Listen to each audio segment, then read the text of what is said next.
बिस्मिल्लाहिर्रहमानिर्रहीम नहमदुहु व नुसल्ली अला रसूलिहिल करीम अम्मा बअद अऊज़ु बिल्लाहि मिनश शैतानिर रजीम बिस्मिल्लाहिर्रहमानिर्रहीम इन्ना अअतैनाकल कौसर फसल्लि लिरब्बिका वन्हर इन्न शानिअक हुवल अबतर सदक़ल्लाहुल अज़ीम।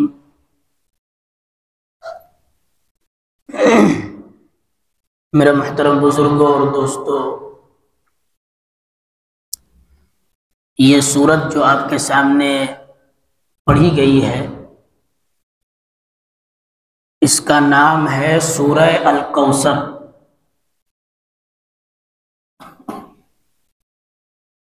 ये कुरान करीम की सबसे मुख्तसर और छोटी सूरत है। पहले मैं इसका तर्जमा कर देता हूँ, उसके बाद इस सूरत का शान नुज़ूल, इसका पस मंज़र और इसके मुताल्लिक़ कुछ मुफीद बातें आपके सामने बयान की जाएंगी ताकि सूरत का समझना हमारे लिए आसान हो जाए। इस सूरत का तर्जमा है इन्ना अअतैनाकल कौसर।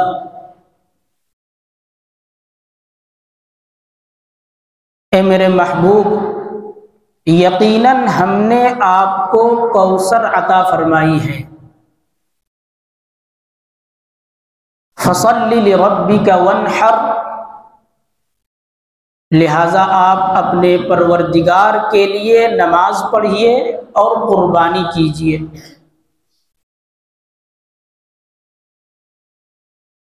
इन्न शानिअक हुवल अबतर,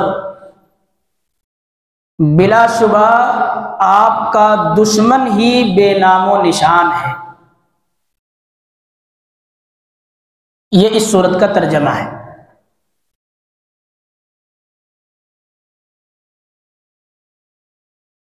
इस सूरत के शान नुज़ूल के बारे में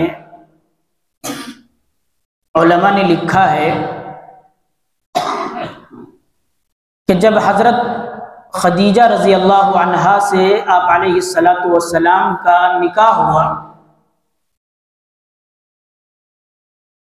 तो उनसे आपकी 4 लड़कियां, हज़रत ज़ैनब रज़ी अल्लाह अन्हा, हज़रत रुक़ैया रज़ी अल्लाह अन्हा, हज़रत उम्मे कुलसूम रज़ी अल्लाह अन्हा और हज़रत फ़ातिमा रज़ी अल्लाह अन्हा, और 2 लड़के हज़रत कासिम और हज़रत अब्दुल्लाह रज़ी अल्लाह अन्हुमा पैदा हुए। यानी हज़रत खदीजा रज़ी अल्लाह अन्हा से आपकी 6 औलाद पैदा हुई, 4 लड़के, 4 लड़कियां और 2 लड़के।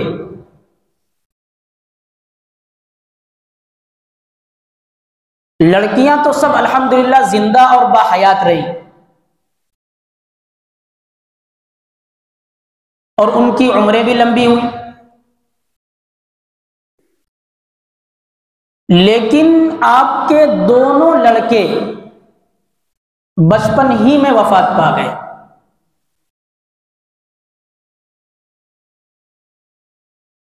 यानी आपकी कोई नरीना औलाद बाकी नहीं रही।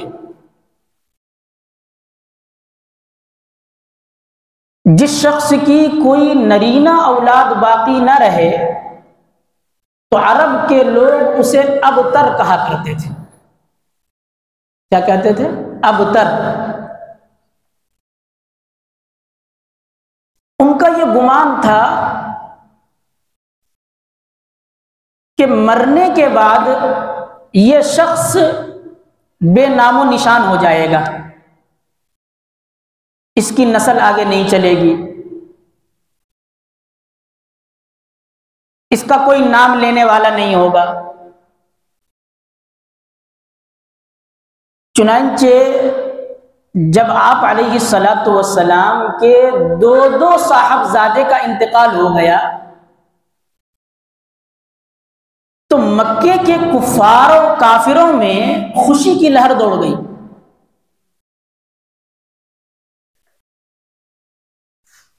और उनके बाद सरदारों ने, जिनमें आस बिन वाइल, अबू जहल, उक़बा इब्ने अबी मुईद और आपका हकीकी चचा अबू लहब भी शामिल है, इन लोगों ने आप अलैहिस्सलातु वस्सलाम को ये ताना देना शुरू किया कि भाई अब तो इनकी कोई नरीना औलाद तो बची ही नहीं, लिहाजा इनके दुनिया से चले जाने के बाद नाउज़ु बिल्लाह इनका कोई नाम लेने वाला नहीं रहेगा।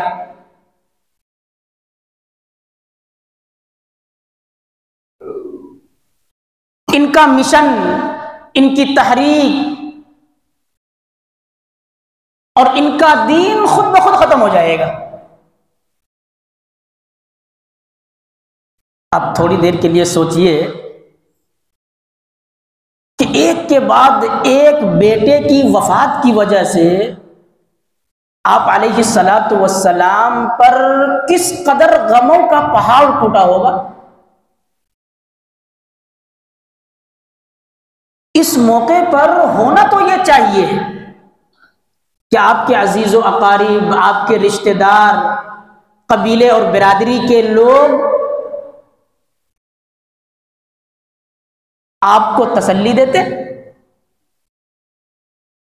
आपके गम में शरीक होते, आपके लिए इजहार हमदर्दी के दो तीन जुमले बोल देते।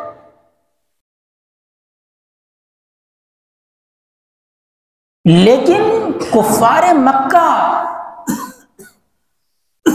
नबी करीम अलैहिस्सलातु वस्सलाम की दुश्मनी में इतने बेरहम और पत्थर दिल हो चुके थे कि एक तरफ तो नबी करीम अलैहिस्सलातु वस्सलाम औलाद के गम से निढाल थे और दूसरी तरफ कुरैशी सरदार, जिसमें आपके अजीज और अकारिब भी शामिल हैं, खुशियां मना रहे थे, आपको ताना दे रहे थे, दिल तोड़ने वाली बातें कर रहे थे।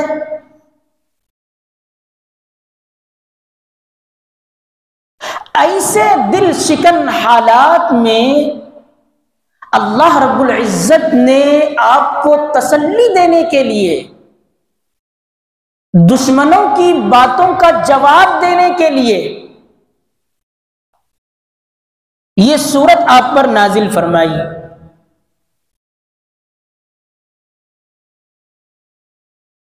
इस छोटी सी सूरत में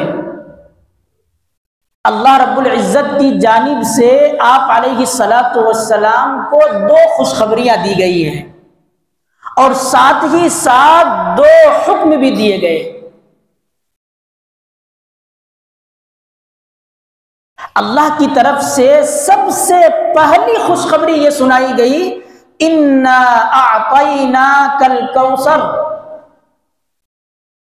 कि मेरे महबूब पैगंबर यकीन मानो कि हमने आपको कौसर अता फरमाई है।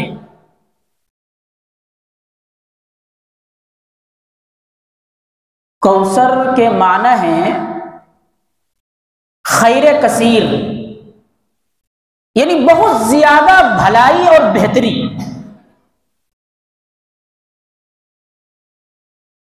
अल्लाह रब्बुल इज्जत ने आप अलैहिस्सलातु वस्सलाम को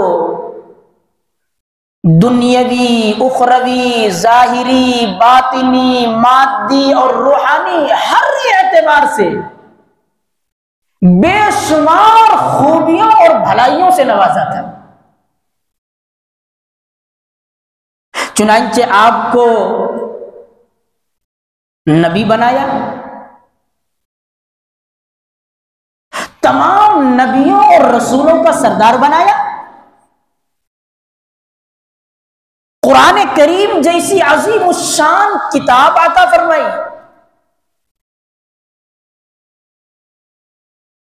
आपका दीन सारे आलम में फैलाया, आपका जिक्र खैर बुलंद किया,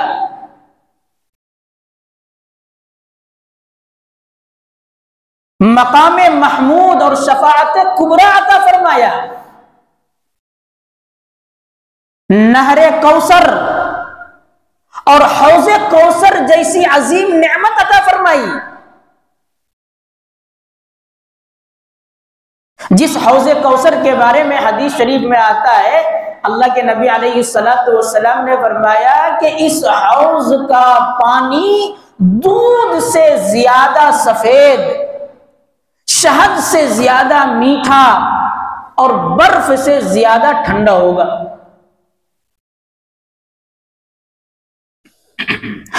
कल क़यामत के दिन अल्लाह के नबी अलैहिस्सलातु वस्सलाम अपनी उम्मत के लोगों को इसी हौज़े कौसर से सैरा फरमाएंगे और इस पानी की यह तासीर होगी कि जो खुशकिस्मत शख्स इस हौज़े कौसर से एक घूंट भी पानी पी लेगा, उसे हमेशा के लिए राहत और सुरूर हासिल हो जाएगा। वो कभी प्यासा नहीं रहेगा, हमेशा के लिए उसकी प्यास बुझ जाएगी। अब जन्नत में दाखिल होने के बाद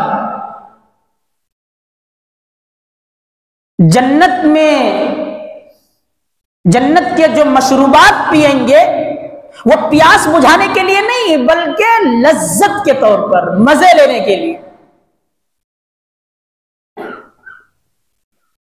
यह सब दुनिया और आखिरत की नेमतें और भलाइयां हैं जो अल्लाह रब्बुल इज्जत ने अपने महबूब पैगंबर जनाब मोहम्मदुर रसूलुल्लाह सल्लल्लाहु अलैहि वसल्लम को अता फरमाई है। इन सब नेमतों की तरफ अल्लाह रब्बुल इज्जत ने लफ्ज़ अल कौसर से इशारा करके फरमाया, इन्ना आतैना कल कौसर, कि मेरे महबूब पैगंबर, ये लोग आपको नरीना औलाद की नेमत से महरूमी का ताना दे रहे हैं। आप इससे रंजीदा और गमगीन ना हो, हमने इसके बदले में आपको दुनिया और आखिरत की बेशुमार नेमतें दी हैं।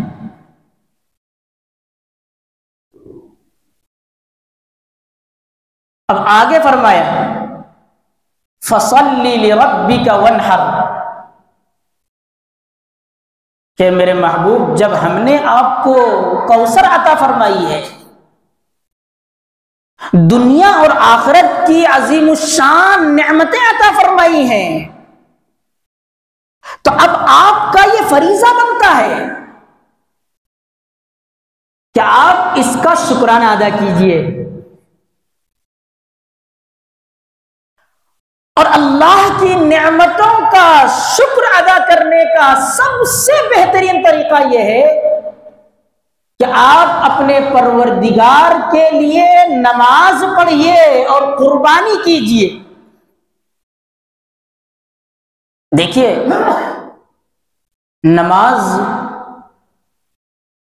बदनी और जिस्मानी इबादतों में सबसे अफजल तरीन इबादत है।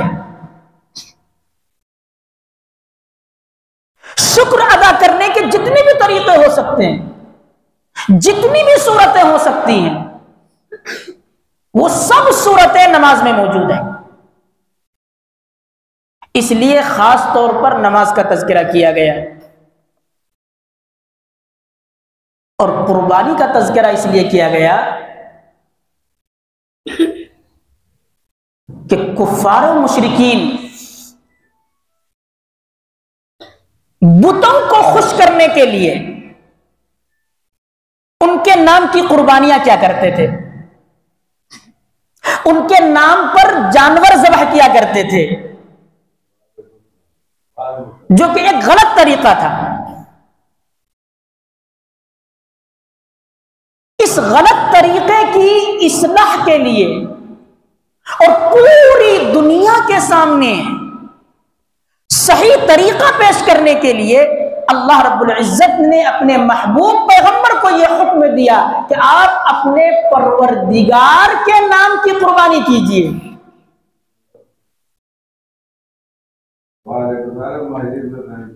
गोया के इन दो हुक्मों के जरिए कुफ्फार के तौर तरीके की तरदीद की गई है कि कुफ्फार गैरुल्लाह की इबादत करते हैं, बुतों को पूजते हैं, गैरुल्लाह के नाम की कुर्बानियां करते हैं, बुतों के नाम पर जानवर ज़बह करते हैं। ए मेरे महबूब, आप नमाज भी अल्लाह के लिए पढ़िए और कुर्बानी भी उसी एक अल्लाह के लिए कीजिए। जैसा कि कुरान करीम की एक दूसरी आयत में इसी मफहूम को इन अल्फाज में अदा फरमाया गया, कुल इन्ना सलाती व नुसुकी व महयाया व ममाती लिल्लाहि रब्बिल आलमीन ला शरीका लहू व बिज़ालिका उमिरतु व अना अव्वलुल मुस्लिमीन।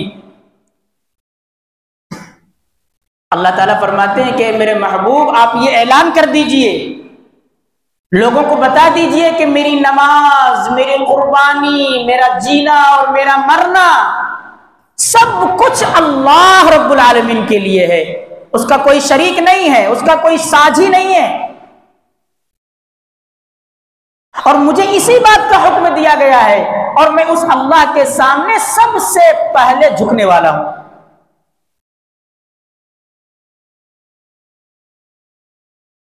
तो गोया के इन दो हुक्मों के जरिए कुफ्फार की एक तौर तरीके की तरदीद की गई, उनको गलत बताया गया कि काफिर लोग बुतों को पूजते हैं, बुतों के नाम पर कुर्बानी करते हैं। ए मेरे महबूब, आप नमाज भी अल्लाह के लिए पढ़िए, अल्लाह ही के लिए इबादत कीजिए, कुर्बानी भी अल्लाह ही के नाम पर कीजिए। किसी और के नाम की कुर्बानी नहीं करनी, किसी और के लिए इबादत नहीं करनी है।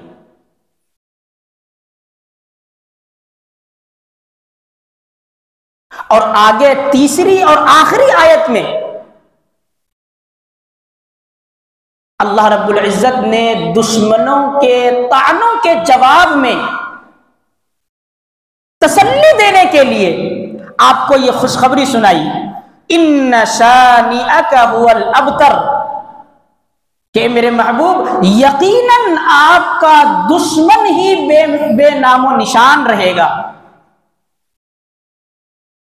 यानी लोग तो आपको ताना दे रहे हैं कि आप अबतर हैं, आगे आपकी नस्ल नहीं चलेगी, आपका नाम दुनिया से मिट जाएगा। अल्लाह ताला फरमाते हैं कि हकीकत यह है कि मेरे महबूब, आपका नाम कयामत तक जारी रहेगा, आपका नाम कयामत तक बाकी रहेगा। आप जिस मिशन को लेकर के आए हैं वो मिशन कयामत तक जारी रहेगा। अलबत्ता आपके दुश्मनों के नाम मिट जाएंगे।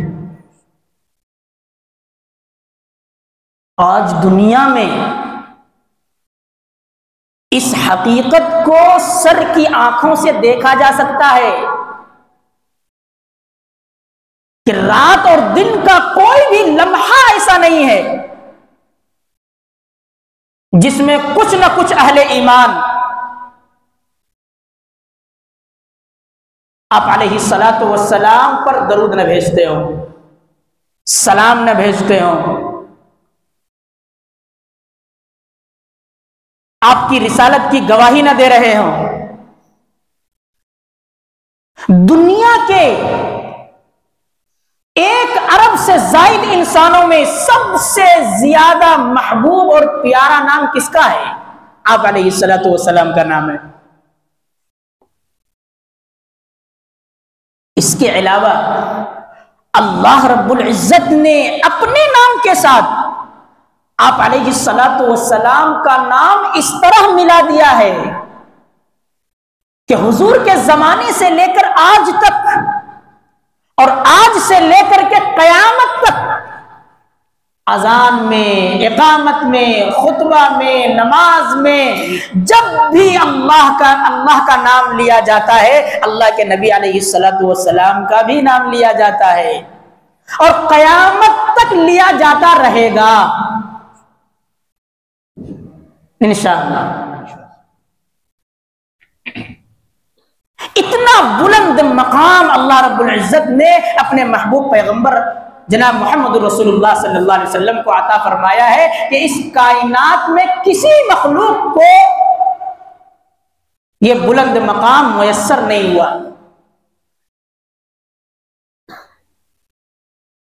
दूसरी तरफ जो लोग ताना दे रहे थे, जो लोग कह रहे थे कि आपकी नस्ल नहीं चलेगी, आपका नाम लेने वाला कोई नहीं होगा, अबू जहल, अबू लहब, उक़बा इब्न अबी मुईत, आस बिन वाइल, है दुनिया में आज उनका नामो निशान? उनका नामो निशान बाकी है? उनका नाम लेने वाला कोई है? अगर उनका नाम भी लिया जाता है तो अच्छाई के साथ नहीं, बुराई के साथ लिया जाता है, और वो भी आप अलैहिस्सलातु वस्सलाम ही की निस्बत से लिया जाता है। देखिए, ये तो इस सूरत का तर्जमा और मुख्तसर तशरीह है। हमारे और आपके लिए इस सूरत में पैगाम क्या है?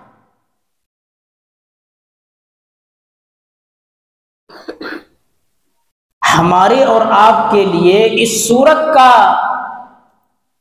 सबसे पहला पैगाम यह है कि जब भी किसी इंसान को अल्लाह की तरफ से कोई नेमत हासिल हो जाए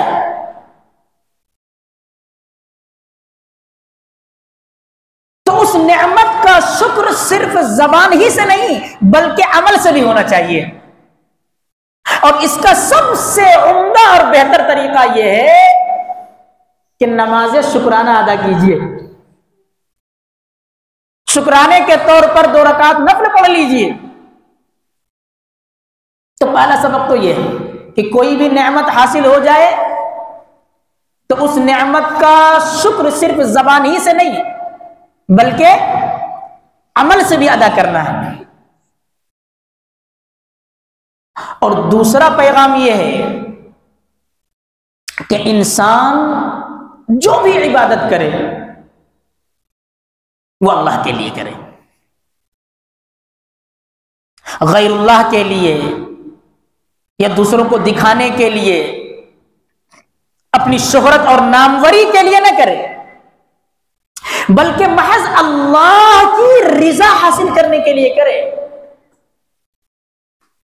देखिए, अगर कोई शख्स इखलास के साथ महज अल्लाह को खुश करने के लिए थोड़ा भी अमल करता है तो वो अमल अल्लाह के यहां मकबूल होता है। अल्लाह के यहां उस अमल की बड़ी कदर और कीमत होती है। लेकिन अगर कोई अमल देखने में बहुत बड़ा हो लेकिन वो अल्लाह के लिए ना हो,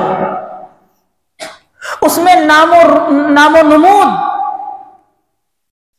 और शोहरत मकसूद हो या दुनिया का कोई और मकसद पेश नजर हो, तो इस बड़े अमल की भी अल्लाह के यहां कोई कीमत नहीं है। यह ज़ाब्ता नमाज के लिए भी है, कुर्बानी के लिए भी है, बल्कि जितनी भी इबादतें हैं, जितने भी नेक अमाल हैं, सारी इबादतें और सारे नेक अमाल के लिए ज़ाब्ता यही है कि जो भी अमल किया जाए वो किसके लिए किया जाए? अल्लाह के लिए किया जाए, दूसरों को दिखाने के लिए नहीं।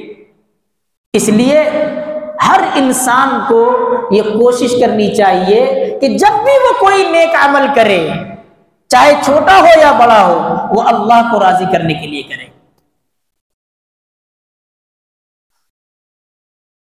इस सूरत से एक और पैगाम हमें और आपको मिलता है। वो पैगाम ये है कि देखिए, अल्लाह ताला कुफार व मुशरिकीन आप अलैहिस्सलातु वस्सलाम की मुखालफत कर रहे थे, आपको ताना दे रहे थे, तो अल्लाह ने क्या फरमाया, फसल्लि लिरब्बिका वन्हर, नमाज पढ़िए और कुर्बानी कीजिए। इससे ये बात मालूम होती है कि अगर कोई शख्स किसी की मुखालफत पर आमादा है, दुश्मनी पर उतरा हुआ है, तो दुश्मन से नजात पाने के लिए, उनके मंसूबों को नाकाम और नामुराद बनाने के लिए और उस पर गलबा हासिल करने का गैबी नुस्खा नमाज और कुर्बानी है। अगर आदमी नमाज का इहतिमाम करने लगे और अल्लाह की खातिर, अल्लाह के दीन की खातिर हर किस्म की कुर्बानी का जज्बा अपने अंदर पैदा कर ले, तो दुश्मन उसका बाल बेका भी नहीं कर सकता। दुश्मन नाकाम हो जाएगा। अल्लाह रब्बुल इज्जत दुश्मनों के शुरूर फितन से उसको महफूज फरमा देंगे। यह है पैगाम इस सूरत का। अल्लाह रब्बुल इज्जत हमें और आपको नबी करीम अलैहिस्सलातु वस्सलाम की कदर करने और आपकी तालीमात पर अमल करने की तौफीक अता फरमाए। व आखिरु दावाना अनिल हम्दुलिल्लाहि रब्बिल आलमीन।